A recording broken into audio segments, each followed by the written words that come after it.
देखते हैं तो बहुत ज़्यादा इम्पोर्टेंट है। जो और भी ट्रेंड्स है जो इसमें आते हैं इन्वॉल्व है, वो हमने अर्लियर बात की थी और प्रेजेंट को रिगार्डिंग बात की थी, पर अब कुछ हमारे मिडवाइफरी में भी हमारे कुछ हॉस्पिटल सेटिंग्स में भी कुछ चेंजेस आए हैं। प्रेजेंट कुछ न्यू बॉर्न से रिगार्डिंग मैटरनल वे में कुछ चेंजेस आए हैं, कुछ सिनेरियोज को और ज़्यादा आइडेंटिफाई किया गया है, कॉम्प्लिकेशंस और रिस्क फैक्टर्स को रिड्यूस किया जाए।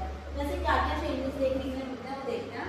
तो करंट सिनेरियो की बात करें मिडवाइफरी इन इंडिया, तो करंट सिनेरियो बेसिक मतलब आज के टेक्नोलॉजी, आज के ट्रेंड्स को देखते हुए और भी मतलब क्या हुआ है उन चीज़ों को ध्यान में रखते हुए अब हमें क्या करना है, मैटरनल मोर्टेलिटी को, कॉम्प्लिकेशंस और इन सबको रिड्यूस करने, ये किसकी वजह से रिड्यूस होगा, क्योंकि हमें कुछ इक्विपमेंट्स आए थे, ताकि जो इक्विपमेंट्स है प्लस फैमिली सेंटर्ड केयर जो हमने पढ़ी थी, तो उसके अंदर कुछ और सारी चीज़ें जो मिडवाइफरी को बहुत ज़्यादा क्या करने को देखने को मिलती है कि वो चेंजेस क्या करने को अपने में डेवलप्ड करना प्लस इन्हांस करना, मैटरनल और इन्फेंट मोर्टेलिटी रेट को रिड्यूस करना। तो बेसिकली इसमें जो पहला था टेक्नोलॉजी एडवांसमेंट। तो अगर हम पहले की बात करें तो टेक्नोलॉजी तब थी नहीं, 90s में टेक्नोलॉजी थी नहीं। तो अब हमारे अंदर क्या चीज़ें आ गई, टेक्नोलॉजी एडवांसमेंट आ गया, जिसमें हमारी EFM आती है। EFM हमारी होती है इलेक्ट्रॉनिक फीटल मॉनिटरिंग। तो इलेक्ट्रॉनिक फीटल मॉनिटरिंग क्या होता है, इसके अंदर हम फीटल हार्ट बीट को चेक कर सकते हैं, कॉन्ट्रैक्शंस जो हो रहे हैं उसको आइडेंटिफाई कर सकते हैं, ताकि हम बच्चे को असेस कर सकें। बच्चे की हार्ट बीट हमें पता होगी तो बेसिकली हम एक एनालाइज पे पहुंच सकते हैं कि किस तरीके से बॉडी मैकेनिज्म चल रहा है, बच्चों को कॉम्प्लिकेशंस तो नहीं है, कोई भी प्रॉब्लम्स, कोई फीटल डिस्ट्रेस तो नहीं हो रहा है, तो ये सारी चीज़ें हम आइडेंटिफाई कर सकते हैं। नेक्स्ट अल्ट्रासाउंड्स आ गए हैं। अल्ट्रासाउंड्स में क्या होता है, एनोमलीज देख सकते हैं, कोई कंजेनाइटल डिफॉर्मिटी तो नहीं है। तो अल्ट्रासाउंड की बात करें तो सोनोग्राफीज होती है मैटरनल वुमेन्स की, जो अकॉर्डिंग टू द गायनेकोलॉजिस्ट उनको बोलती है, प्रिस्क्राइब करती है, लिखती है, ताकि अदर मेन्यू में तो अब वो चलती रहती है। तो इसमें बहुत सारे कलर डॉप्लर्स होते हैं, लेवल 2 होता है जिसमें एनोमलीज भी देखी जाती है, ठीक है। तो अल्ट्रासाउंड क्या करते हैं, चेक का काम करते हैं कि बच्चे के अंदर कोई भी ऐसी एबनॉर्मलिटीज नहीं होनी चाहिए। अगर एबनॉर्मलिटीज है तो उसको क्या किया जाए, वहीं पर ब्रेक डाउन किया जाए, वहीं पर उसे रिजॉल्व किया जाए। डॉक्टर अगर आगे कंटिन्यूएशन बोलता है प्रेगनेंसी को करने के लिए तो किया जाएगा, नहीं बोलता तो उसको नहीं किया जाए। तो ये सारी चीज़ों को, क्योंकि इससे क्या हो जाएगा, रिड्यूस हो सकती है, जो चीज़ें आने वाली हैं उनको हम पहले से ही क्या कर सकते हैं, रिजॉल्व कर सकते हैं। नेक्स्ट आता है डायग्नोस्टिक टेक्निक्स। ब्लड टेस्ट करा सकते हैं, पेशेंट डायनेमिक तो नहीं है, ब्लड का लेवल कम तो नहीं है, और भी मतलब कोई इन्फेक्शन तो प्रेजेंट नहीं है बॉडी के अंदर, ये सारी चीज़ें हम क्या कर सकते हैं, आइडेंटिफाई कर सकते हैं। अब अगर हम ये सारी चीज़ें कर रहे हैं तो बेसिकली क्या हुआ, ट्रीटमेंट फैसिलिटी इंप्रूव हो जाएगी। तो इम्प्रूव्ड फैसिलिटीज करने के लिए हम क्या कर रहे हैं, EFM कर रहे हैं, अल्ट्रासाउंड कर रहे हैं। तो ये टेक्नोलॉजीज पहले प्रेजेंट नहीं की, करंट सिनेरियो में वर्कआउट कर रही है। नेक्स्ट आता है कॉस्ट ऑफ केयर। तो बेसिकली कॉस्ट क्या है, पैसा। पर इसमें पैसा बात करें कि जो केयर है, टेक्नोलॉजीज वही लोग फायदा उठा सकते हैं जिनका बैलेंस अच्छा है, फाइनेंशियल कंडीशन अच्छी है। तो वो चीज़ें क्या होती है, हमारी कॉस्ट ऑफ केयर के अंदर आती है। तो अगर एडवांस टेक्नोलॉजी है, एडवांस टेक्नोलॉजी की बात करें तो हमने पहले बोला EFM, अल्ट्रासाउंड, ये सारी क्या है, मैटरनल वुमेन प्लस न्यू जो फीटल है उसमें कोई डिस्टर्बेंस तो नहीं है, कोई फिजिकल एबनॉर्मलिटी तो नहीं प्रेजेंट है, कंजेनाइटल डिफॉर्मिटी तो प्रेजेंट नहीं है, फीटल डिस्ट्रेस तो नहीं हो रहा है, प्रेजेंटेशंस पता चलती है कि प्रेजेंटेशन क्या है बच्चे की, अगर एबनॉर्मल है तो हमें C-सेक्शंस करना है। तो बिकॉज ऑफ द टेक्नोलॉजीज ही हम ये आइडेंटिफाइड कर पाए हैं, तभी ये सारी चीज़ें क्या हुई है, रूल आउट हुई है, और तभी इसको किया जा रहा है। तो बेसिकली टेक्नोलॉजी एडवांस हुई because of the cost of care. उस टाइम पीरियड पे उस चीज़ की कितनी ज़रूरत है, तो बेसिकली यहाँ कॉस्ट ऑफ केयर का मतलब है टाइम पीरियड, मतलब जिस टाइम पे जो चीज़ की ज़रूरत है उस टाइम पे वो किया जाता है। तो technology, advance technology plus hospital care.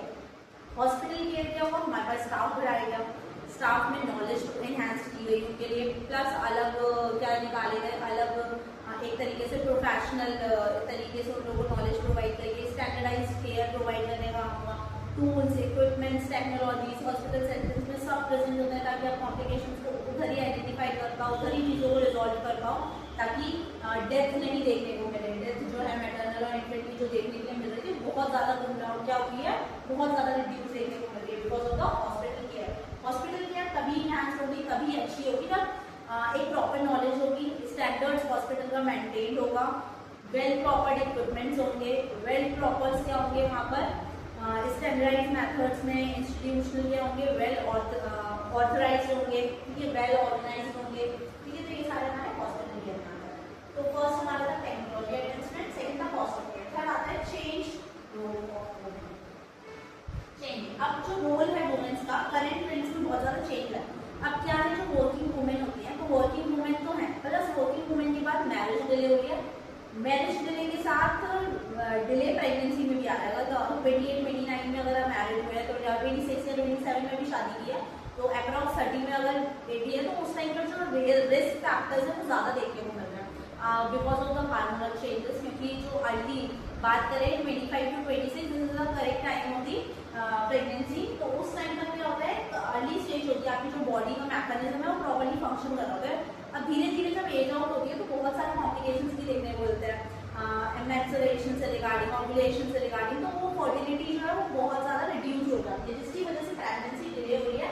अब इस डिले प्रेगनेंसी की वजह से जो रिस्क देखने को मिल रहा है, प्रीटर्म बर्थ हो रहा है, मतलब जो बच्चा है वो क्या हो रहा है, प्रीटर्म क्या ले रहा है, डिलीवर्ड हो रहा है। ठीक है, नॉर्मली बच्चा क्या डिलीवर्ड होता है 40 वीक्स में हो जाता है डिलीवर्ड, 9 मंथ 40 वीक्स और 280 डेज। ठीक है, तो अगर इससे पहले ही हो रहा है, बात करें 37 वीक्स की, लेस देन 37 वीक्स, तो वो प्रीटर्म बेबी में आता है। ये प्रीटर्म बर्थ होता है। देन लो बर्थ वेट, अब प्रीटर्म है तो ऑफ कोर्स उसका वेट क्या होगा, जो नॉर्मल वेट होता है 2.5 to 3.5 केजी होता है, 2.5 से लेस देन अगर डिलीवर्ड हो रहा है बेबी का वेट, तो क्या हो रहा है, वो कॉम्प्लिकेशंस और रिस्क फैक्टर्स में आएगा, तो डिलेड प्रेगनेंसी। तो ये सारे जो चेंजेस है वो हमें करंट सिनेरियोज में देखने के मिल रहे हैं।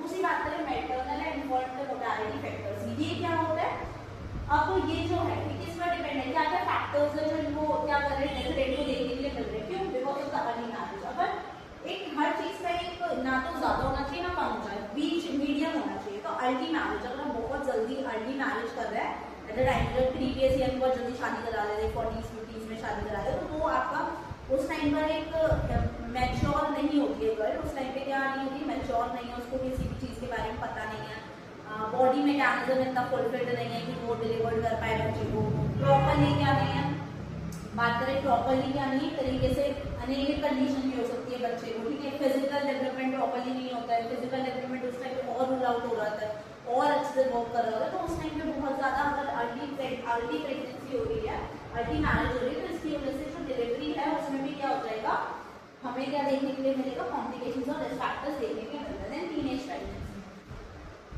ठीक है, अगर अर्ली मैरिज हुई है तो ऑफकोर्स की बात है टीनेज प्रेगनेंसी भी हो सकती है। अगर प्रेगनेंसी इस टाइम पे कंसीव हो रही है तो अनेमिक कंडीशंस हो सकती है, फिजिकल डिस्टर्बेंस हो सकता है, एंजाइटी, स्ट्रेस, यही इतना ज्यादा होगा कि ये भी क्या कर जाएगा, कॉम्प्लिकेशन और रिस्क फैक्टर्स की तरफ जाएगा, जिसकी वजह से डेथ रेट बहुत ज्यादा देखने के लिए मिलती है। मैटरनल प्लस इन्फेंट, ठीक है, लैक ऑफ अवेयरनेस, और ये सारी कंडीशन किसकी वजह से हो रही है, because of the lack of awareness. Awareness नहीं है, आज भी लोगों में अवेयरनेस नहीं है, जल्दी शादी करना, और अगर कोई भी कंडीशंस हो सकती है फैमिली के अंदर, नहीं डिपेंड करता, पर उस कंडीशन में आपको जिसका याद रखना है वो है फीमेल। ठीक है, उसको याद रखना है, क्योंकि अर्ली मैरिज और टीनेज प्रेगनेंसी दोनों क्या करती है, ये किसकी वजह से होती है, लैक ऑफ अवेयरनेस। आपको नॉलेज नहीं है प्रॉपर्ली, तो उसको हमें कम करना है। अगर ये चीज हम रिड्यूस कर देंगे तो ये चीज अपने आप रिड्यूस हो जाएगी, मैटरनल इन्फेंट मोर्टेलिटी रेट अपने आप रिड्यूस हो जाएगा। नेक्स्ट आता है women centred care. Women centred care की बात करें तो एक वुमेन है, उसके आसपास मैंने फैमिली पहले ही बताया था, फैमिली सेंटर्ड केयर होती है, फैमिली प्रेजेंट होती है। तो बेसिकली एक वुमेन प्रॉपर कम्युनिकेशन कर पाए फैमिली से, अपने थॉट्स को, अपने आइडियाज को प्रेजेंट कर पाए फैमिली के सामने, तो उसको और जो वो बता रही है उसको रिस्पेक्ट दी जाए प्रॉपरली। तो ये क्या करेगा, एक तरीके से करंट सिनेरियो में क्या है, ऑफकोर्स एक फीमेल अपने सारी चीजें अपने हस्बैंड से नहीं तो अदर मेंबर से, हस्बैंड से तो कर ही ले, अगर हस्बैंड से कर रही है तो प्रॉपरली क्या होगा, वहाँ पे फादर अपना एक तरीके से क्या कर पाएगा, रूल एक तरीके से वहाँ पर उनको सपोर्ट प्रोवाइड करेगा। अगर वहाँ पर उसे सपोर्ट मिल रहा है तो इमोशनली वो क्या होगी, फिट होगी, स्ट्रेस रिड्यूस होगा, क्योंकि उसके पास एक है जो पर्सन उसको सुन रहा है, जो उसको एनालाइज कर रहा है उसकी चीजों को, और उसको उस टाइम पे जो नीडेड है तो उसे उसका स्ट्रेस को स्लो डाउन कर रहा है, उसके स्ट्रेस को कम कर रहा है। तो बेसिकली क्या होगा, रिस्पेक्ट, मतलब जो भी वो चीज कह रही है, जो भी वो बात कह रही है, उसको भी सुनी जाए, जो उसकी नीडेड है उसको फुलफिल किया है जाए। ड्यूरिंग प्रेगनेंसी बहुत सारे ऐसे चेंजेस बॉडी के अंदर होते हैं, एंगर इश्यूज होते हैं, एंजाइटी, स्ट्रेस, तो ये सारी चीजों को ना रूल आउट करें, तो फैमिली को इस बारे में पता होना चाहिए और उसको ध्यान में रखते हुए उसे क्या क्या देना चाहिए, respect, emotional support and individual needs. तो बेसिकली अगर ये फुलफिल हो जाएगी तो हमारी जो मैटरनल इन्फेंट मोर्टेलिटी रेट है वो रिड्यूस देखने के लिए मिलेगी। ठीक है,